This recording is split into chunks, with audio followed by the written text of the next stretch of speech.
that I completed a PhD. That was quite the feat. Ah, uh-huh. Focusing on ancestral law, our language, as a as the primary resource, and Oh, looking at how we define transformation. And I'm a registered clinical counselor and did spiritual director training and SE training and everything and anything that would help along the healing journey. I'm Lynn Fraser with the Kiloby Center for Recovery, and I'm really happy to introduce Patricia Vickers. She works with the First Nations Health Authority in Vancouver Island, British Columbia, and she's done the somatic experiencing training through Peter Levine's organization. She's developed 2 trauma training programs as a clinical therapist. And Patricia, why don't you go ahead and just start by introducing yourself and talking a little bit about what it is that you do and how you see your role and what it is that you do around healing trauma and addictions in particular. Okay, sure. I'm from the village of Kitkatla. My father was from the Killer Whale clan, and his mother was from Kitkatla. His father hailed sick from Bella Bella. My mother was an English woman, and she went to Kitkatla as a missionary and taught there. Excuse me. And they met and married. And so I have 4 brothers and 1 sister. My mother was adopted as an eagle, and I carry the name Zagamdachsk, which is an eagle name. Um, I completed a PhD at the University of Victoria, an interdisciplinary PhD where I focused on the transformative aspects of ancestral law. We call it the Yao, and I did that looking at our sacred stories. They're called a Dao, and I met with fluent speakers from Gitkatla, and just to ensure that I was interpreting it correctly, because I was going to Robert Bainen's writings. He assisted Franz Boas, in his work in uh, in the Tsimshian area. Yeah, I would say that's that. Those are some of the things that I've done, Mhm. and where I'm from, where my roots are. Yeah, thank you. What is the First Nations Health Authority? Can you kind of situate that in the Canadian medical system and what it is that you do with them? Yes, so it's the only health organization in Canada where the First Nations chiefs from all of the communities in BC agreed to create the First Nations Health Authority, and in partnership with the province and the federal government. So before that, we were all under federal health. And so now it's with the First Nations Health Authority where we're determining our own direction for what health and wellness means. So I'm in one of the departments. I'm in mental health and wellness. So there are other departments as well that are about um, health and well-being and community. So environment, housing, um, all of the medical issues, so hospitals and primary care and um, health nurses in our communities, our remote communities. Mhm. All of that is covered by, and dental covered by First Nations Health Authority now. Oh, okay. And that's just in British Columbia? Yes, Right, right. it's a tripartite agreement. Okay. So what kind of what difference has it made? Why was it set up? I guess in part, um, although that might be a little bit of an obvious answer to that. But what kinds of issues are being helped by having that that council, that health authority? I think one of the significant ones is collectively what we're doing is a self inquiry. it's a very young organization. So Mhm, we're having a look at where we've come from mhm, and how that's impacted us and conditioned us, and where we are now. And in mental health, which is the area that I'm in, what is it that we need to heal? What are the people saying? Have they been saying? What are they continuing to say? And how do we meet that need? Which is um, which is really different to what it was before. mhm. We're actually in the communities. Right.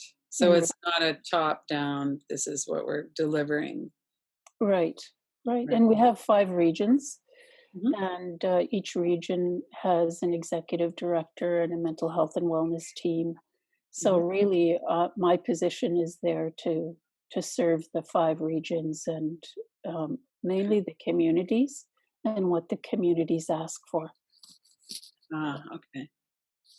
And so let's talk about residential schools because that's something that is unique to Indigenous people in Canada. I know it's happened in other places as well, but there's um, there's a unique set of trauma that's happened with colonization and with the residential schools in particular. Can you outline that for people who aren't very familiar with that? Oh, um,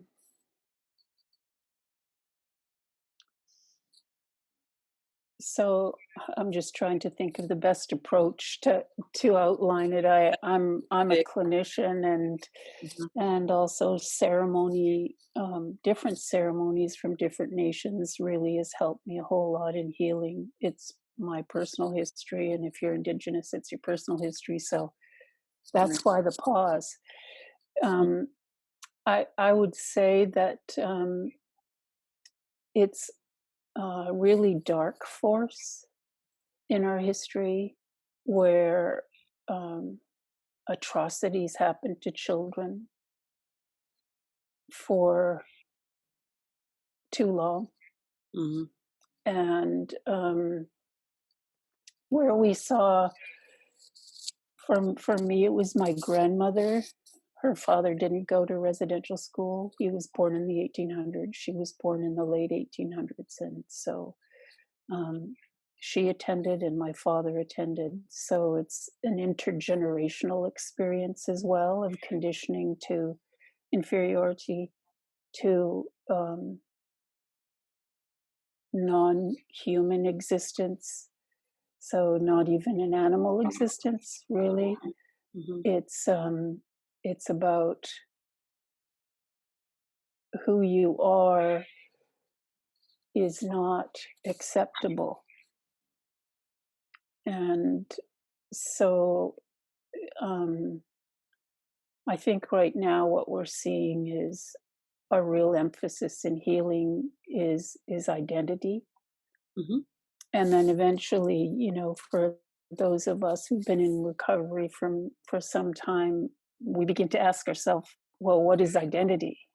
mhm, Um, so um, I would say that if we look at fight, flight, freeze, we've been in a state of collapse for some time, mhm, which is lower than the freeze state, and that we're through collective self inquiry. I think that we're really becoming aware of that and beginning to orient ourselves to say what is it that we need to recover from really unspeakable wrongdoing against children for generations. mhm, So, and the atrocities include physical violence and starvation and experimentation. Um, it also included death, where children were buried in unmarked graves. mhm, It includes a history of a male and a female, either child being raped over and over again by different people who are in authority, different positions of authority within an institution. So we have intergenerational who people who have been institutionalized, Right. and that institution really um,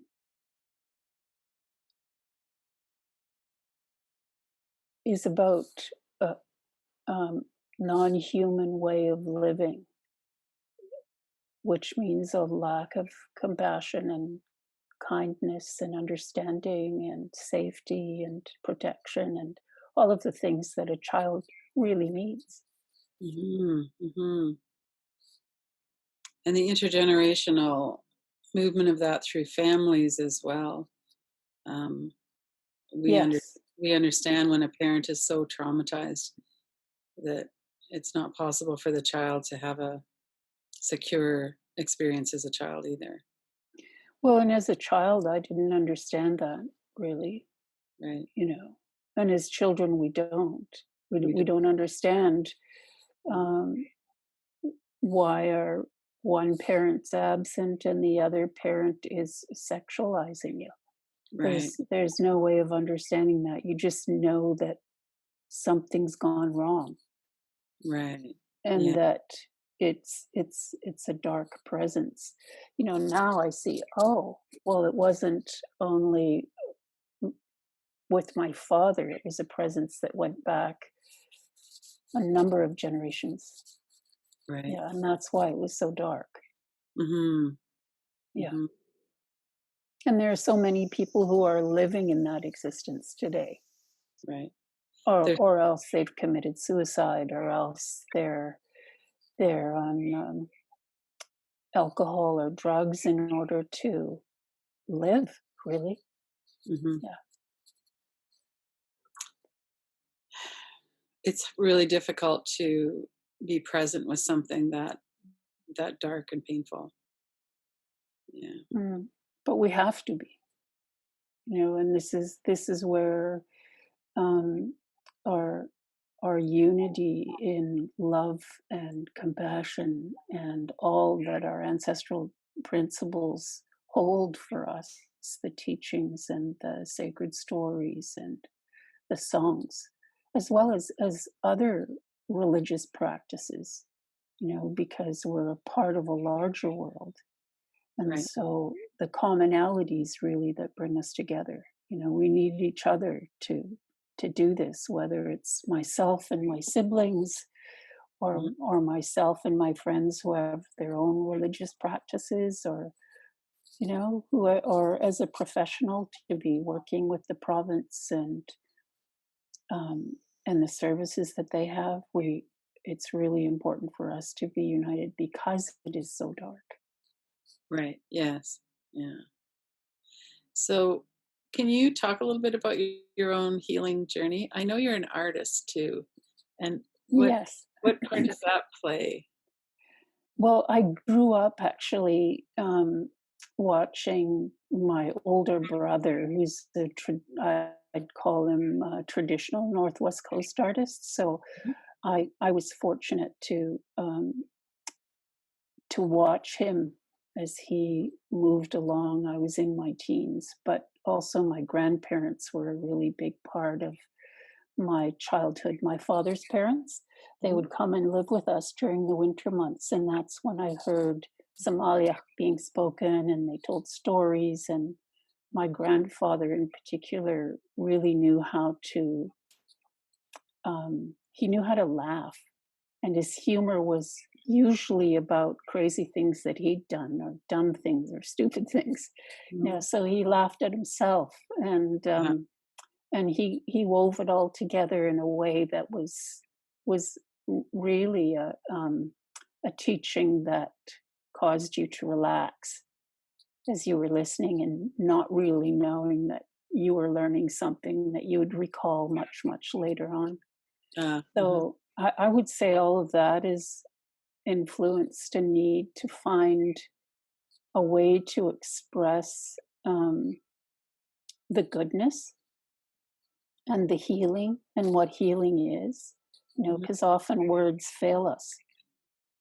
And so that's where I find it's really helpful to have a medium or a number of different mediums where I can express the healing that I'm going through today, and Mhm. to have it connect to my siblings and my ancestors is, when that happens, it feels like magic. Mhm. Yeah. So, did you draw and paint and create art from a very early age? No, no, it didn't really start to come for me until I was in my mid 30s, and I was sewing, and I did that. I have 4 children, and so I think, like a lot of women who are my age, we made our children's clothes, and we made toys for them, and quilts for them, and that sort of thing. So I was working with color through from about my mid 20s, Mhm. that's what got me into painting. Was I wanted to learn how to use color more effectively, Ah, and I took a watercolor class with Leslie Barnwell, and an artist in the Kispiox Valley, and mhm. I just Yeah, cool. I really liked it. Yeah. So that was the late '80s. So I've been painting since then. Wow. Mm, It helps me a lot. Yeah. right.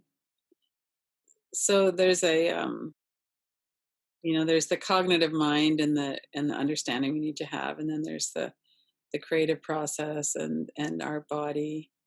What drew you to do the somatic experiencing training? I I have dissociative amnesia, and it was through EMDR, and in my mid 30s at the Meadows, it was inner child work Mhm. that connected me with the experience of incest with my father. Um, And I didn't actually trust it because I thought, well, how do I know that that's true?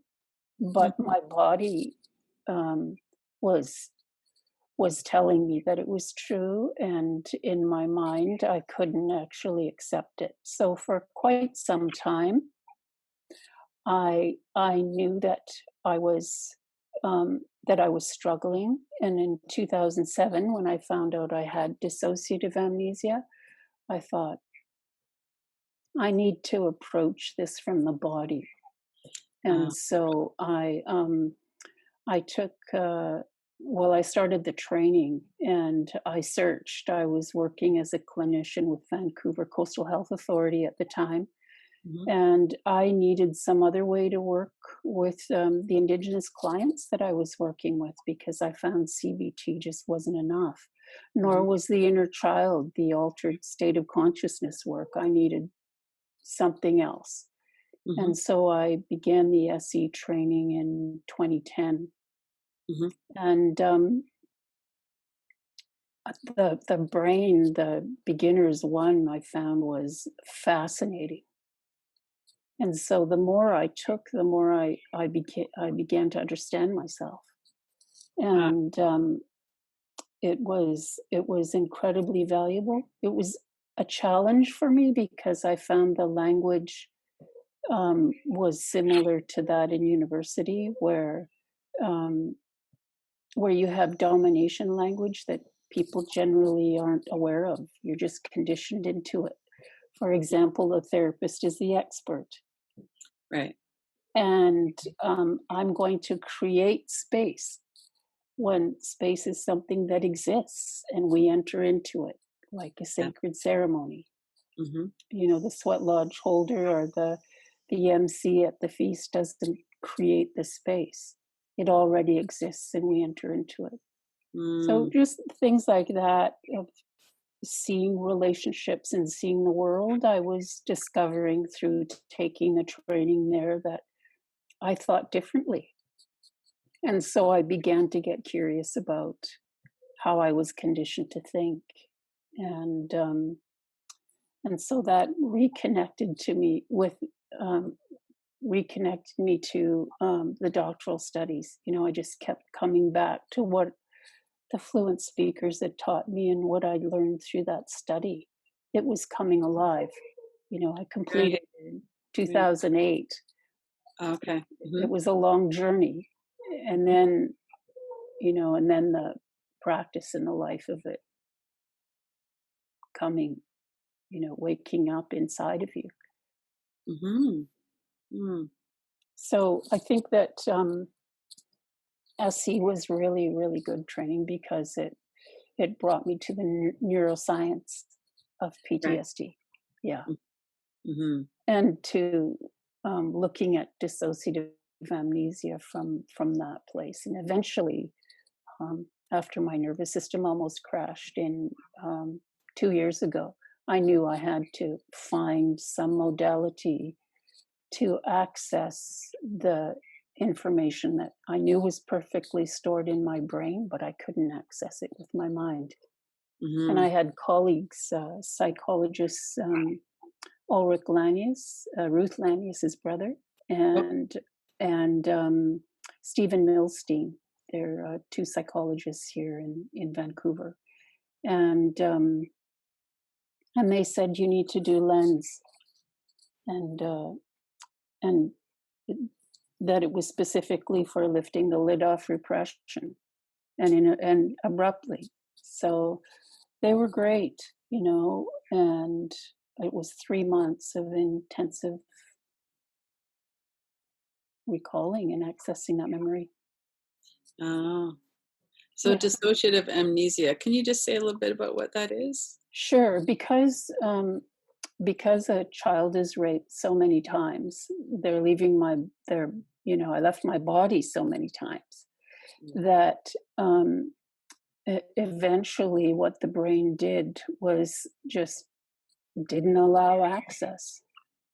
It's a thing that the brain does all on its own. It's an involuntary response to an intolerable reality. right. So it's Yeah. protective. Yes. Yeah. Right, Yeah. right. And then when it became important for you to access those memories, did they come forward?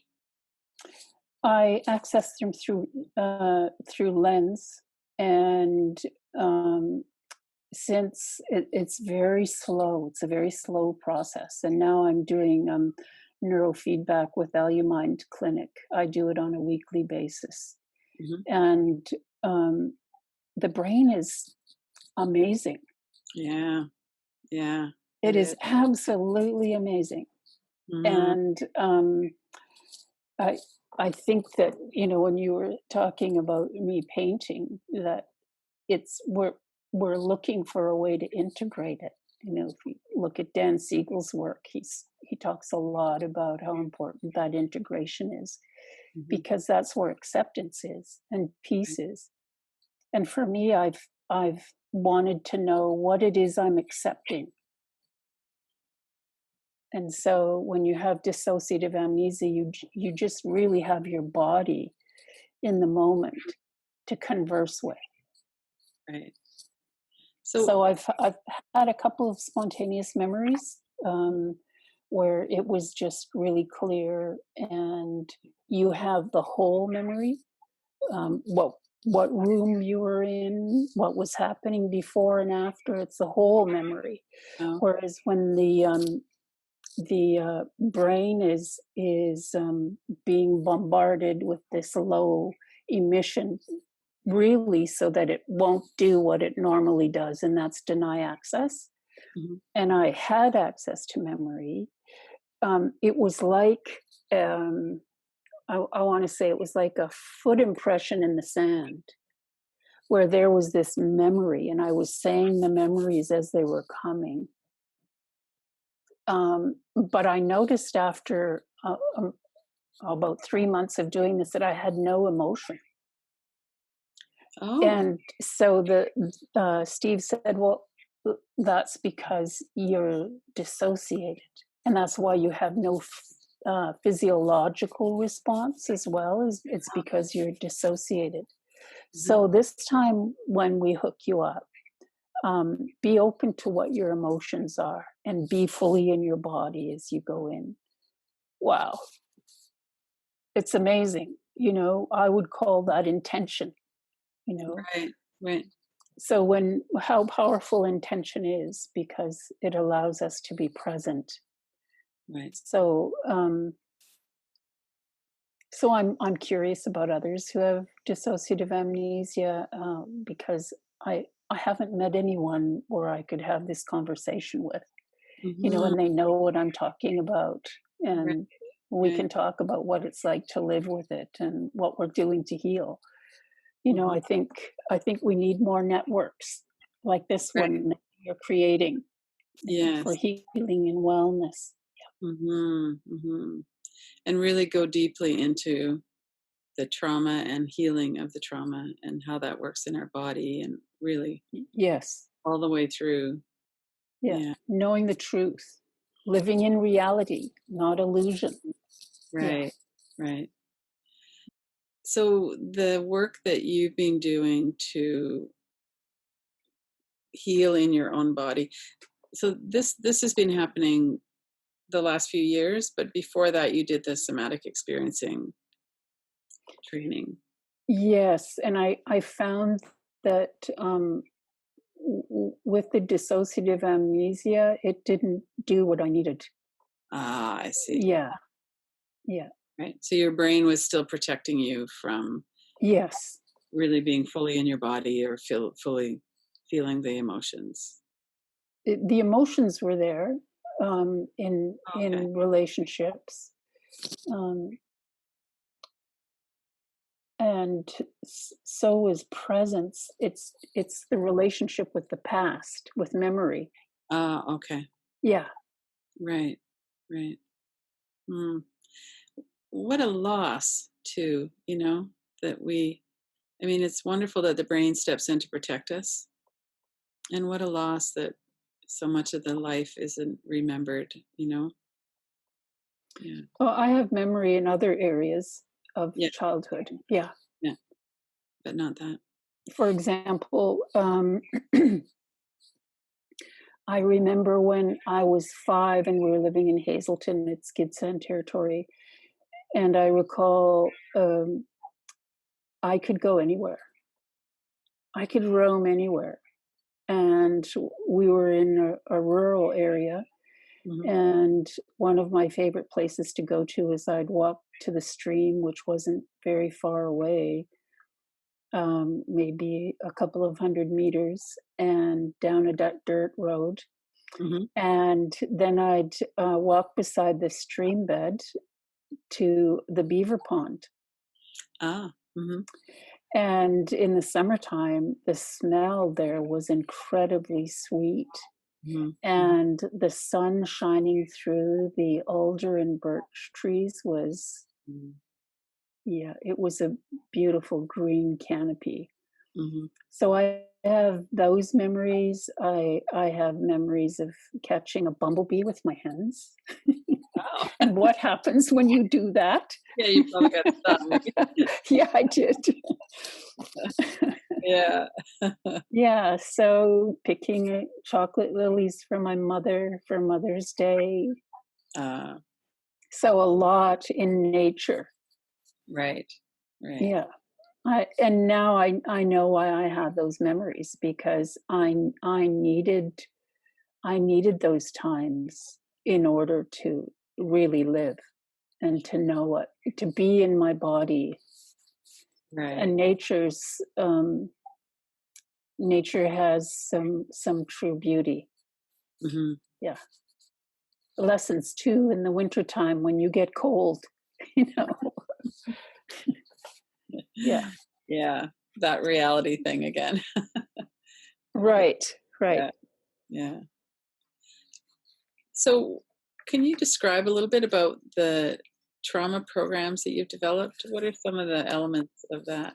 Yes. There are two at this point in time. One's a 3-week immersion program, and I consulted with Bessel van der Kolk and Gabor Mate for that, asking them what they thought the best elements for a training program would be. And Mhm. Bessel said,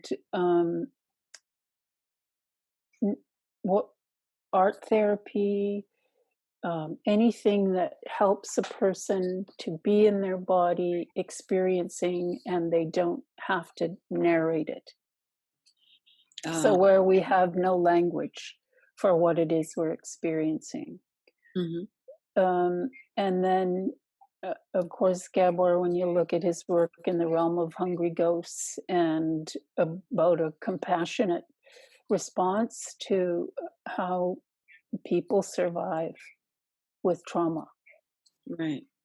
So we had art therapy, qigong, um, traditional brushing, and then there are two who are in their 70s who survived Indian residential school, Mhm, and they're still fluent in Secwepemc, and they usually they open with a prayer song. They're mhm, both ceremonial people, mhm, and so we have it is rooted and grounded in our ancestral teachings, mhm. but mainly what we're doing is we're focusing on the neurobiology of trauma. So the morning starts with a lecture and discussion around that, Mhm. and then group therapy, so they have a chance to experience a somatic approach to therapy. Mhm. And we also do empty chair work and other, let's say, altered state of consciousness practices or methods. Mhm. And then art therapy ends the morning. People Mhm. come in and they pull together what it was that they learned about themselves and others for the morning. And then we repeat the same thing for the afternoon.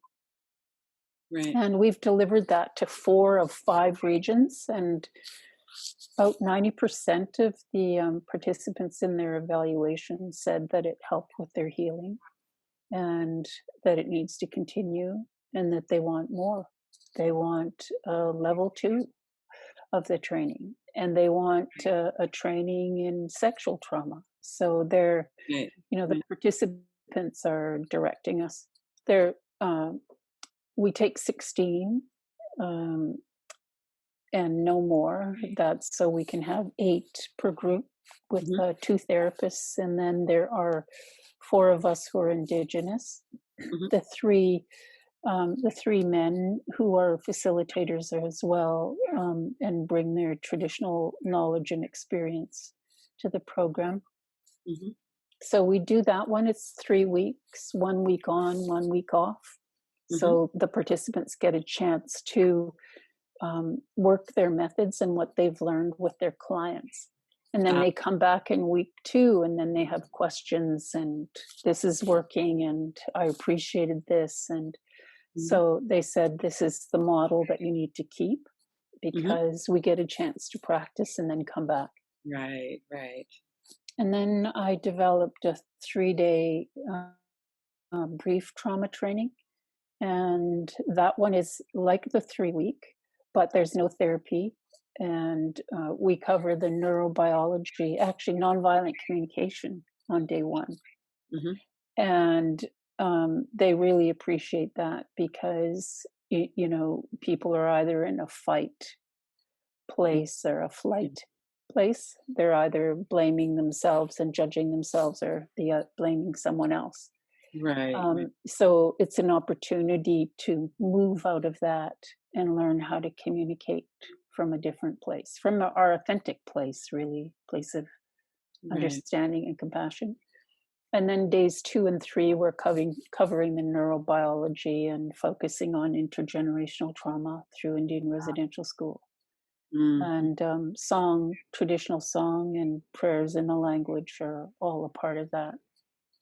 Right. And again, the feedback is we need this to be delivered to all of the community and to elders and all of the Indian residential school survivors. So Right. Right. yes, So, oh gosh, there's so much in there. Can you give a little bit more of an example of the first morning you were talking about with the 3 week course? You were yes, talking about the different elements of that. So there's some basic education around neurobiology. yes. And then can you just expand a little bit more on what happens after that? Um, well, the discussion that happens to the three right now, the three men, two Shikwatmik and one Tsimshian Gitsan, they were in the first delivery of the program. And so now they're facilitators.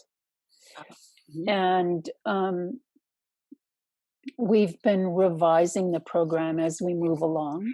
Mhm. And as we study research and who names that I'm hearing now, or I get referred to different people.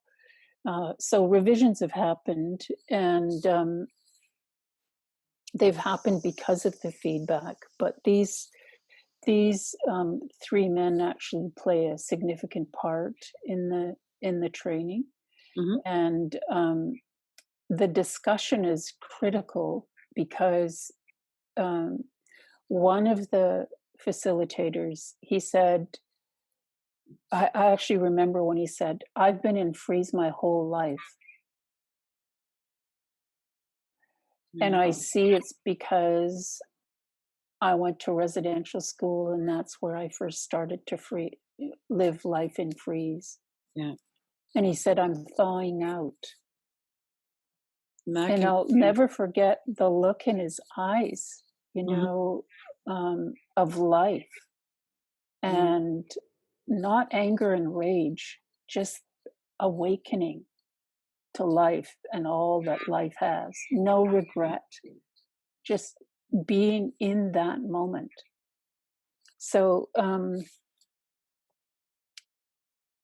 I think that the dialogue is really critical in the when we're going over the neurobiology, because for me, I see it's important as I gained an understanding of the brain and that it was an involuntary response to horror. Right. I I said, "Oh, it's not because I'm dumb, Yes. It takes some or of the blame. stupid. Yeah. Mhm. I'm not an idiot." Right. Yeah. And it's because of what happened to me. Yeah. And It's my brain and my body and my mind just did what they needed to do to survive. yeah. And you did survive. Yes. Yeah. Yeah. Yeah. Yeah. Mm. So that's why it's important to cover that in the training, is we Right. get to witness people waking up to that truth, and Right. it's beautiful. It's not Mhm. because we're stupid Indians or Right. we're insignificant as Indians. That's what we were called when I was a child, Indians. Indians, yeah. Yeah. Yeah. Right. So so that's a really important part, and then the rest of the day really is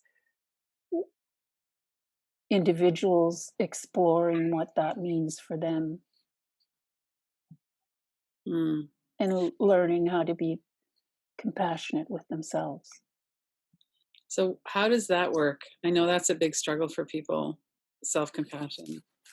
Um, we we talk ourselves about um, how we self sabotage Mhm. as facilitators, our own struggles with addiction, Mhm.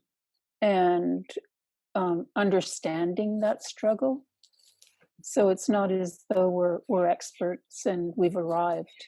Um, we're all on this healing pathway together, and we're Right. all learning and growing as we move along.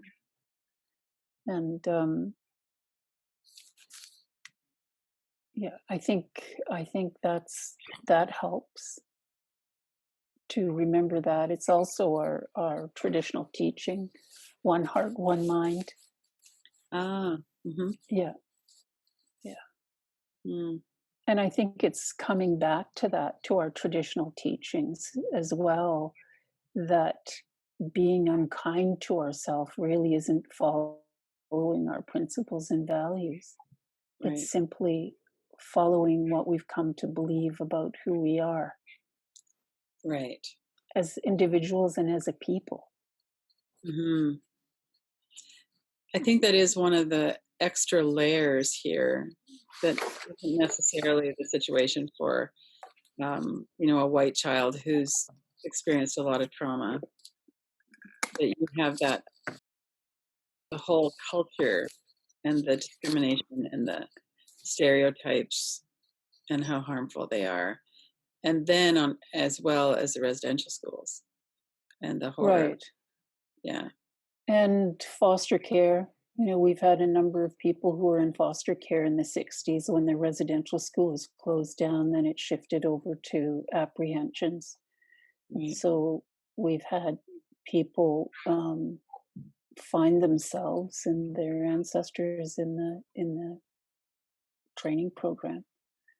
And that's amazing to witness because I wasn't fostered, and so I get to experience that reality through other people. Right. Yeah, Hmm. yeah. So there is that, and we can't forget about that, as well as whole communities being relocated because a dam was being built, or because there were resources on the land, or because the federal government didn't want the expense of servicing them, and so they were forced to move. So we have really, we're beginning to look at them now coming out of collective freeze, and we're beginning to understand how this history has impacted us, Right. and that's a good thing. It's a good thing to do, to be present with that. Yeah. Is there a lot of Yeah. anger that comes out with that? I think there has been for the last 25 or 30 years.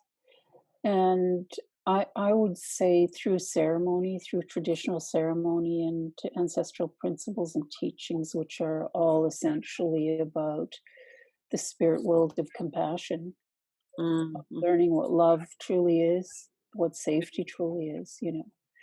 Um, I think that that's what's helping us to shift, and we need to shift the shape of our present reality. We Anger's, the gift of anger is strength, and it helps for a while, but when it begins to move to blame and resentment, Right. it's time to own that, Mhm. and to look to our spiritual teachings to how to move. Right. So you have a high rate of incarceration as well. And then people come back to the communities from all kinds of situations. Maybe they're in the cities and they come back to smaller communities. Or what's it like to for people individually and as well for the community to kind of reintegrate as people come home? Well, I can look at my family. So my father was he was in jail a couple of Christmases for uh, drink. He was drunk while he was driving, Mhm. and um, and then because I reported him to the police when I found out he was sexually abusing my daughters. So Mm, he was incarcerated then, and really got no help. right, He was in a penitentiary for sex offenders, and really there was nothing for him. right, And so I think that we're the ones that have to make the change, and um, we the change that needs to happen is that essential understanding of the neurobiology of trauma, really. right. And I'm so grateful for what's happening in neuroscience. It's Mhm. it's it's tremendous, and I think when we have an understanding of involuntary response, Mm, then we can begin to be conscious about making choices. But right, but really, we need to approach that in all the many different angles there are through self-awareness activities that are happening in penitentiaries now. Yoga and meditation are two big ones, mhm, and sweat lodge ceremony. Mhm. So we're, I don't know that we're in a place in our communities yet where um, where it's about returning and there being a process for when somebody returns where they and there is a process. It's a feast where they're responsible and accountable for their behavior. It's a cleansing feast from where Mhm. I'm from. Mhm. I think the one that comes closest to it might be Hollow Water in northern Manitoba, where they took responsibility for their behaviors in families. And really, they're the only community that I know of that that confronted incest. And Oh. because sexual abuse had been normalized, and I would say they're the leading community in the nation. Mm. And they had a process for reintegration. Mhm. So we already have how to do it in our culture. Right, right. It's Yeah. that you know um, when your brain has been changed by intergenerational trauma, really that's where we need to be focusing most of our attention. And for some Right. time, it's been economic development. Yeah. Mhm. And you know, money doesn't heal. It can help get access to great services, but Right, yeah, right. yeah. So it's more helping people to understand and to heal the damage, the neurological damage, as well as the emotional and yeah. Spiritual, yeah, the Right, soul harm, yeah, to the right. collective soul, really. Yeah, Mhm. and I think that we're awaking to that fact. But when we move out of this decolonization stage, I think that then we're going to be really questioning in a good way. It's my prayer in a good way, um, how to stand up and be in relationship with without blaming or judging or criticizing, but just because we are. Mm. And um, yeah, because we can't change the past. Right. None of us can. You know, we just have to look at good and bad medicine and to know that a curse cannot be reversed. Mhm. It can only be transformed. Mhm. And that's a spiritual act. So when we look at the language that's being used today, um, I think we're still in the anger stage Right. collectively. Yeah. Mhm. And it's hard to work with that because it feels like the anger is so justified. There's been such great harm done, and yet Mm, the anger isn't necessarily anger can be really helpful and can be really toxic. So right. it's difficult to work with. Right. We need it just to make right whatever is wrong, you know. Mm, mhm. And then it's done its work. Ah, right. So And then not we let it go and we move right. on. Yeah. So when I'm continuously going into anger, then what am I really experiencing here? Oh, this is resentment, or Mm, oh, this is hatred. mhm. Um, so that's my experience with anger. And really, I didn't know the difference between anger and rage when I was in my mid 30s. Mhm. I thought rage was anger. Ah, mhm. It's taken, yeah, it took some time at the Meadows to learn, oh, w- you mean anger's something good? Right, right. It's not gonna Really? burn the whole place down. Yeah, Yeah, yeah, yeah. right. Uh, well, and then with so many people in freeze or dissociating, then anger can be a catalyst to wake up too and come back to life. Right. Right. It's the fight response Hmm. Right. or flight, you know, Hmm. whatever I need to do in the moment. Right. But what we need to do is let those impulses pass through what I need to do so I can be present to say, what is it that needs to be done or said here? Or how do I hold silence as I'm with this? Uh-huh. Hmm. Yeah. Right. And I would say it's really only ceremony and prayer that has helped me to get here. You know, neurofeedback has been amazing. Hmm. The SE training has been great. Going through the Meadows program was wonderful, you know. Hmm. But then it all comes down to me, doesn't it? Yeah. I'm the one that's got to do it. Right. Right. I'm the And one that has to choose life. yeah. Yeah. And having people to do that in community with Yes. really makes it a lot more possible. And Yes. yeah. Yeah. Yeah, it's critical. And so the shame that comes along with um, a lot of what we've done or a lot of what's been done to us. Is there anything that you would say about that? How you work with releasing shame? I think first it's to have the awareness that I'm in it, Mhm.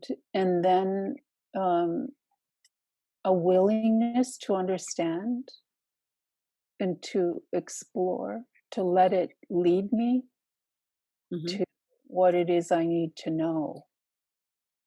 And um, once it's taken me there, then what's my responsibility?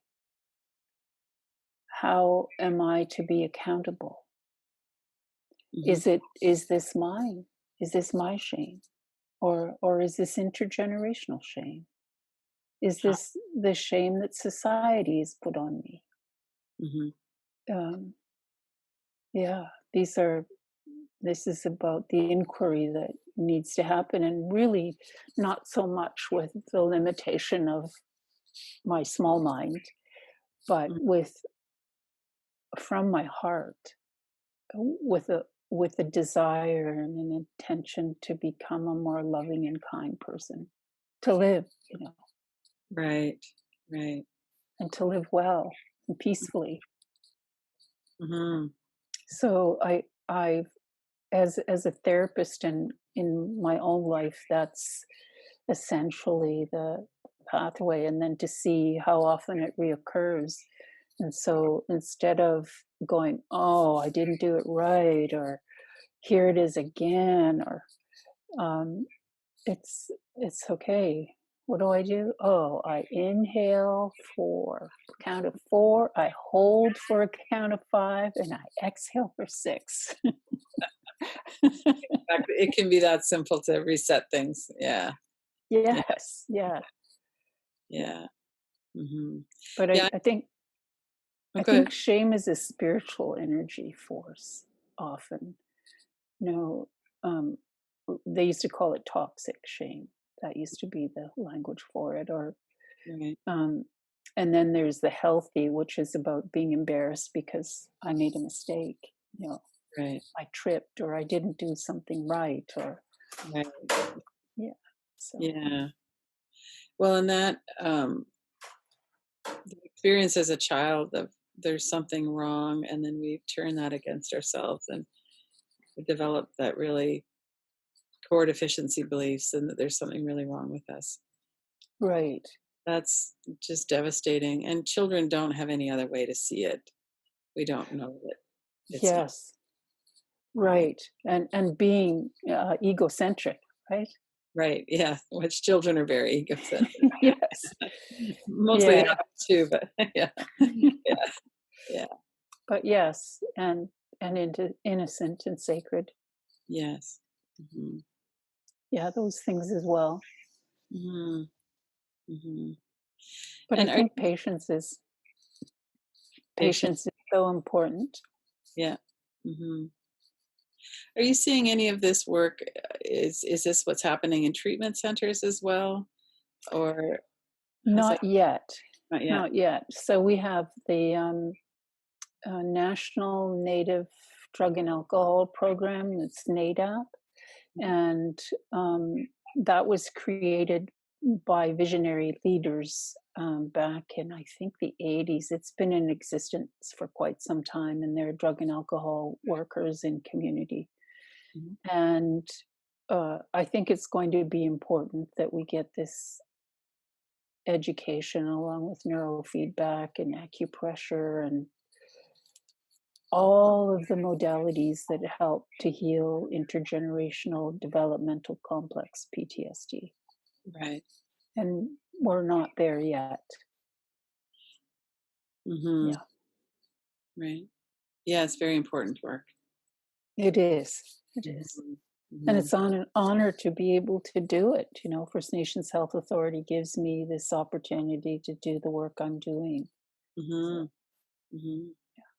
So, do you have any kind of final thoughts for what you might want someone to know who's either Indigenous or not, but who's struggling with trauma and healing and kind of mm, on this path?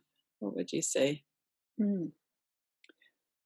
I would say that you're called to exist in this life, that there's a sacred line that goes from your deep innermost being out to the great unknown. And that great unknown is complete goodness. Mm. It's when we look at attachment, it's where there's safety and protection and love, and that this life is truly a good life to live. Mm. Oh, that's beautiful. Mm.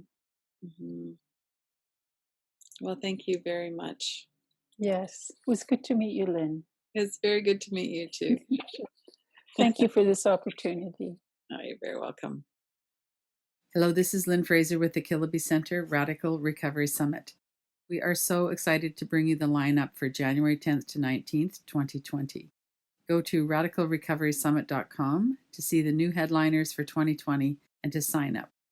You can watch free January 10th to 19th or buy an all access pass.